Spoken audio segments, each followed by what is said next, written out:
most people think about the Industrial Revolution and free markets, they picture pollution, smokestacks, and environmental degradation.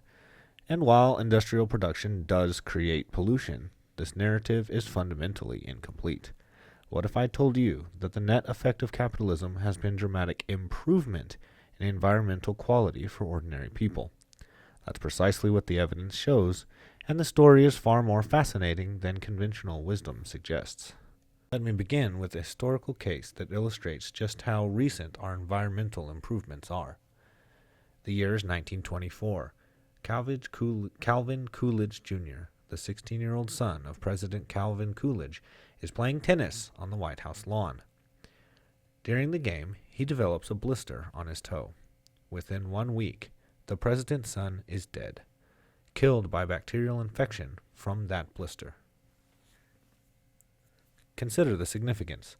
The son of the most powerful man in the United States, the most powerful man in the world, with access to the best medical care available in 1924, died from a bacterial infection we would treat today with a simple course of antibiotics. 4 years later, Alexander Fleming discovered penicillin. But as economist Don Boudreaux points out in his Washington Examiner article, Fleming's discovery alone wasn't enough. What we needed was the entire infrastructure of capitalism. Factories to produce the drug, supply chains to distribute it nationwide, and competitive markets to drive down costs. Antibiotics, Boudreaux writes, required the commercial, financial, and transportation infrastructures that make antibiotics widely available. This single innovation has saved countless millions of lives, and it's just one example of what I'm going to show you today. To understand how dramatically capitalism has improved environmental quality, we need to establish a baseline. What was the actual environmental condition that ordinary people lived in before industrialization? The evidence paints a picture that most people today would find shocking. Let's start with clothing. Boudreaux documents that pre-industrial people wore the same garments for extended periods without washing. When clothes were washed, the detergent was frequently made from urine, not due to preference, but because effective, affordable cleaning agents didn't exist. Economic historian David Landis, in his landmark work, The Wealth and Poverty of Nations, explains the revolutionary impact of factory-woven cotton. The suitability of cotton for underwear transformed the standards of cleanliness, comfort, and health. As Boudreaux notes, factory-woven cotton underwear represented a major advance in fighting pollution, the personal pollution of bacteria and filth that our ancestors simply lived with. Pre-industrial housing presented even more severe environmental hazards. Floors were typically dirt. The origin of our word threshold comes from the wooden barriers used to contain the fresh, dirty straw scattered on these floors. But the roofs were perhaps the most troubling. Historians Francis and Joseph Gies described thatched roofs in their work Life in a Medieval Village. Quote, roofs were thatched as from ancient times with straw, broom, or heather. Thatched roofs had formidable drawbacks. They rotted from alternations of wet and dry and harbored a menagerie of rats, hornets, wasps, spiders, and birds, and above all, they caught fire.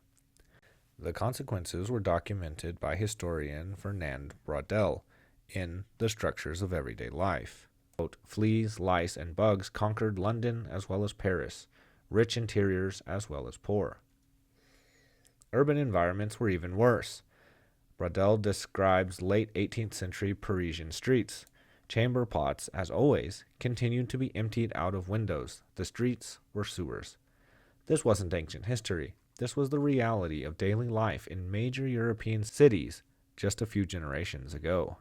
Boudreaux illustrates how recently hygiene standards have changed in his 2014 essay, Hollywood Helps to Reveal How We Continue to Be Cleaned by Capitalism.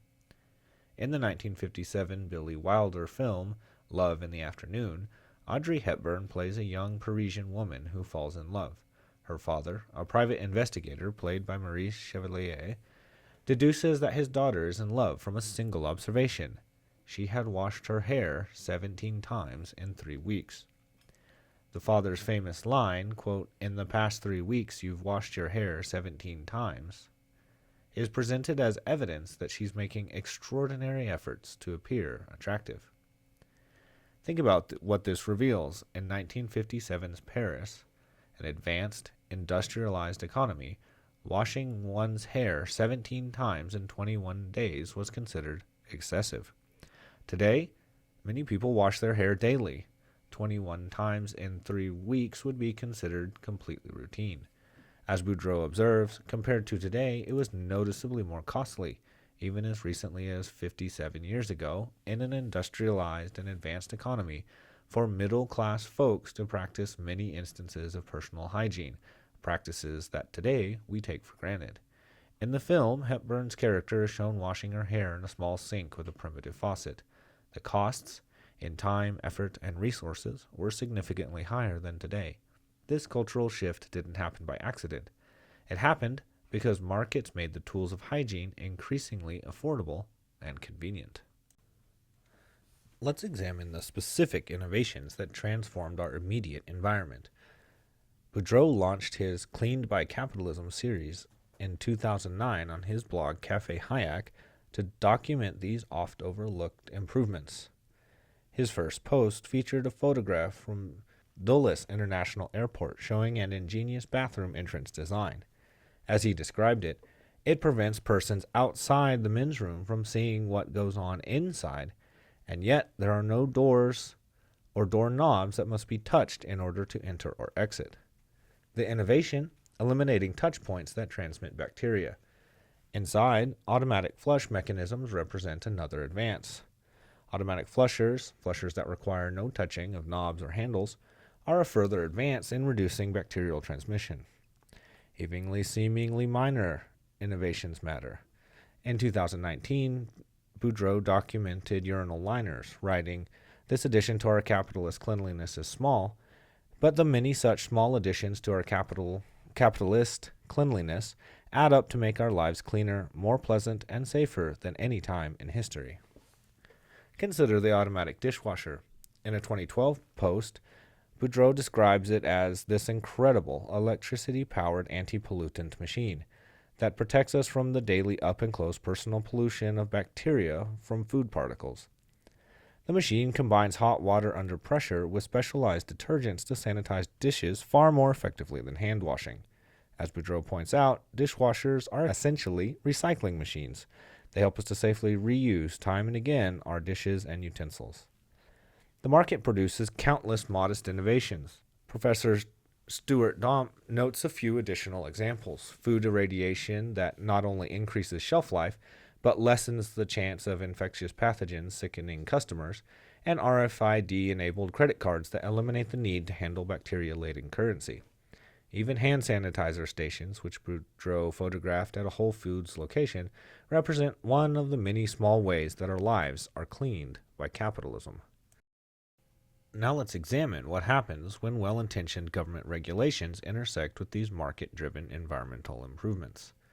In 2012, Boudreau had praised dishwashers as pollution-fighting technology. But in 2019, he was writing to the Wall Street Journal about a Department of Energy mandate requiring manufacturers to reduce water and energy consumption in dishwashers by approximately 1/3. The Wall Street Journal had reported the consequence, quote, "Modern dishwashers don't clean dishes as well." Boudreau's analysis in his essay Cleaned by Capitalism reveals a striking irony, quote, "Although among government's chief ostensible motives for mandating energy efficiency standards is the desire to reduce pollution, one actual consequence of these diktats is more pollution in this case in the form of bacteria that infest dirtier, less sanitized dishes." The regulation, designed to protect the environment, actually increased the bacterial pollution in people's immediate living spaces, the environment that matters most to their daily health. Boudreau continues, quote, "Self-styled environmentalists are hypersensitive to climate change, species loss, and other environmental threats that, even if real, are distant in space and time from everyday human experience. But these environmentalists are blind to the astonishing cleansing that industrial capitalism has worked and continues to work on the here and now environments of ordinary people. Perhaps the most counterintuitive example of capitalism's environmental benefits is the automobile. In their 2018 Washington Examiner article, Boudreau and his co-author make a provocative argument. Quote, among our favorite anti-pollutants is the automobile. Unlike pre-industrial transportation vehicles, automobiles don't spew spittle, urine, and feces on streets and sidewalks. And when the automobile dies, its carcass doesn't rot in public, attracting vermin and flies. Consider New York City in the early 1900s. It had approximately 200,000 horses, each horse producing roughly 50 pounds of manure daily. That's 10 million pounds of waste deposited on city streets every single day, along with the urine, the flies, and the rats that they attracted. Horse manure in the city streets was a genuine concern among urban planners who believed that cities might literally become uninhabitable. The automobile eliminated this massive pollution problem. Yes, automobiles produce emissions, but Boudreau and his co-author argue we must weigh these costs against the benefits. Quote, against these costs must be weighed the automobile's great benefits, many of which contribute to the lengthening of our life expectancies. These benefits include rapid emergency medical response and, importantly, the elimination of urban waste crisis that preceded the automotive transportation. Refrigeration represents another massive environmental improvement that's become invisible through familiarity. Before widespread refrigeration, consuming meat or dairy products carried significant risk of bacterial infection. Refrigeration, as Boudreau notes, quote, dramatically reduced the bacterial pollution that constantly haunted our pre-20th century forebears. Air conditioning provides a clear example where we can quantify capitalism's environmental benefits. Boudreau cites research highlighted by the Washington Post examining heat-related mortality between 1900 and 2004. The findings were dramatic. According to MIT environmental economics professor Michael Greenstone, one of the study's co-authors, it's all due to air conditioning. Days above 90 degrees Fahrenheit accounted for approximately 600 premature deaths annually between 1960 and 2004. 1/6 as many as would have occurred under pre-1960 conditions. The Washington Post noted very few homes had air conditioning before 1960, but by 2004 that figure had climbed to 85%. This life-saving technology also promotes comfort and productivity, benefits that must be included in any comprehensive environmental accounting. In 2019, Boudreau wrote a letter responding to Jared Diamond's review of Bill McKibben's environmental book, Falter.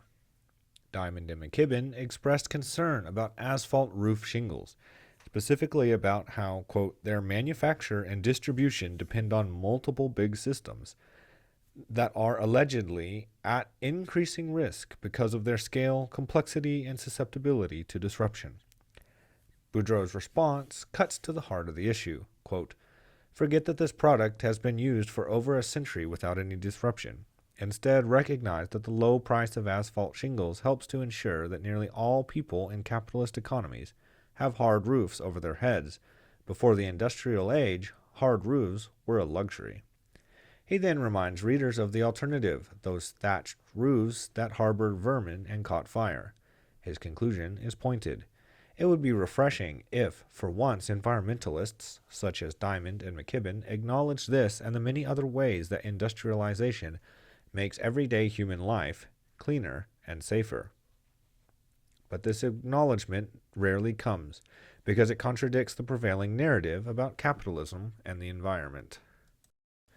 So what does a comprehensive environmental accounting actually reveal?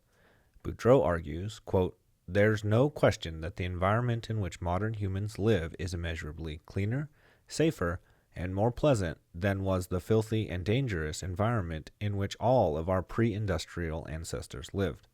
The evidence supports this claim. Let's consider just a few areas and a few innovations in turn. Medical advances, antibiotics that eliminate bacterial infections, emergency medical care and technology, sterile medical equipment and procedures, personal hygiene, indoor plumbing with clean running water, affordable soap, shampoo, and cleaning products, machine washable cotton clothing, automatic washing machines and dryers, housing quality, hard roofs that don't harbor vermin or catch fire, solid floors instead of dirt ones, window screens that prevent insect infiltration, indoor climate control, urban sanitation, modern sewage systems, clean streets free of animal waste, reduced. As Boudreaux elegantly summarizes, our world is indeed made safer, more pleasant, less polluted, and far cleaner by capitalism, or what Deirdre McCloskey calls market-tested innovation. In summary, this analysis doesn't claim that industrial pollution is irrelevant or that climate concerns are unwarranted. Rather, it insists that environmental assessment should be comprehensive. When we account for the full range of environmental improvements that capitalism has delivered, cleaner water, safer food, better sanitation, effective medicine, comfortable and safe housing, the net environmental effect on human well-being has been dramatically positive. Boudreaux makes this point memorably, quote, "The fact that people today wring their hands with concern over the likes of global warming and species loss is itself a marvelous testament to the cleanliness of industrial society. People dying of smallpox or dysentery have far more pressing worries than what's happening to the trend in the Earth's atmosphere. We have the luxury to worry about the distant, long-term environmental concerns precisely because we've solved the immediate, pressing environmental problems that plagued all previous generations. The narrative that capitalism inherently degrades environmental quality is empirically false. The immediate environment in which people actually live, their homes, their bodies, their food, their water, is cleaner now than at any point in human history. And that transformation happened through competitive markets responding to consumer demand for longer, healthier, cleaner lives. Understanding this history doesn't just correct our view of the past, it should inform our approach to environmental policy going forward.